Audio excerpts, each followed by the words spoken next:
తదుపరి రాశి మకర రాశి. ఈ రాశి వారికి శని ప్రభావంతో మీ పనులు క్రమశిక్షణతోనూ సక్సెస్ఫుల్ గాను జరిగే అవకాశం కనబడుతోంది. ఇంట్లో శుభకార్యాల సూచన కూడా గోచరిస్తోంది. అయితే డబ్బు నిల్వలు పెరుగుతాయన్నమాట. అంటే బాగా పొదుపు చేసి మూటల మీద మూటలు కడతారన్నమాట. దానికి సంబంధించినవి ఏ పని చేసినా సక్సెస్ అయ్యే అవకాశం కనబడుతోంది. ఆర్థిక పరమైన లాభాలు కూడా మీకు వస్తాయి. అయితే ఉద్యోగంలో స్థిరత్వం ఉంటుంది, వ్యాపారంలో లాభాలు వస్తాయి. పదవుల పరంగా మంచి పదవుల్ని అలంకరించే అవకాశం కనబడుతోంది. అయితే సూచన ఏంటంటే కనుక చిన్న చిన్న విషయాల మీద మీరు కోపం ప్రదర్శించే అవకాశం కనబడుతుంది. అది ఏ రంగంలో ఉన్న వాళ్ళైనా సరే కోపం వస్తుంది అన్నప్పుడు కంట్రోల్ చేసుకునే ప్రయత్నం చేయండి. అయితే పరిహారంగా మీరు నువ్వులతో శని భగవానుడికి అర్చన చేసినట్టయితే కనుక మంచి జరిగే అవకాశం ఉంది. అదృష్ట శాతం 80, కలిసి వచ్చే రంగు నీలము, కలిసి వచ్చే సంఖ్య 8, కలిసి వచ్చే వారము శనివారము. తదుపరి రాశి కుంభరాశి. ఈ రాశి వారికి శని రాహు యొక్క ప్రభావంతో కొత్త కొత్త ఆలోచనలు వస్తాయి. కానీ కొన్ని ఆలోచనలు జరగకపోవచ్చు, నిరాశ పడకండి. అయితే ఉద్యోగంలో గుర్తింపు ఉంటుంది, స్నేహితుల యొక్క సహాయ సహకారాలు మీకు అందుబాటులోకి వస్తాయి. ఆర్థికంగా చాలా సాధారణంగానే ఉంటుంది తప్ప పెద్దగా చెప్పుకోదగినటువంటి లాభాలు కానీ ప్రయోజనాలు కానీ ఈ రోజైతే కనిపించట్లేదు.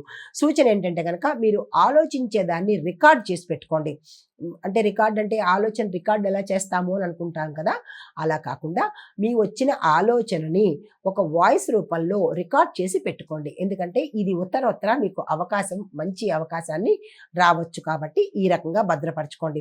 పరిహారంగా ఒక నీలి రంగు పువ్వును శని భగవానుడికి సమర్పించే ప్రయత్నం చేసుకోండి. అయితే అదృష్ట శాతం 74 గాను, కలిసి వచ్చే రంగు నీలి రంగు, కలిసి వచ్చే సంఖ్య 4, కలిసి వచ్చే వారము శని ఆదివారాలు.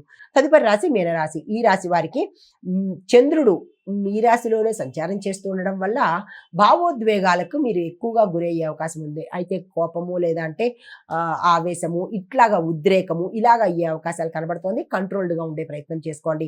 కాకపోతే మీరు చేపట్టిన పనులన్నీ సాఫీగా పూర్తయిపోతాయి. కుటుంబంలో ప్రేమాభిమానాలు ఉన్నాయి. వ్యాపారంలో చిన్న చిన్న లాభాలు వస్తాయి. ఒక శుభ సందేశము మీకు ఆశ్చర్యాన్ని, సంతోషాన్ని, ఆనందాన్ని కూడా ఇస్తుంది. అయితే సూచనలు ఏంటంటే కనుక తొందరపడి ఏ నిర్ణయాలు తీసుకునే ప్రయత్నం చేయకండి. 1-2 సార్లు ఆలోచించుకుని నిర్ణయం తీసుకున్నట్టయితే మంచి జరిగే అవకాశం కనబడుతోంది. మీకు చెప్పదగిన పరిహారము దుర్గా అమ్మవారి ఆలయ దర్శనం చేసుకుని అమ్మవారికి స్తోత్ర పారాయణ చేసినట్టయితే కనుక మరింత మంచి జరిగే అవకాశం ఉంది.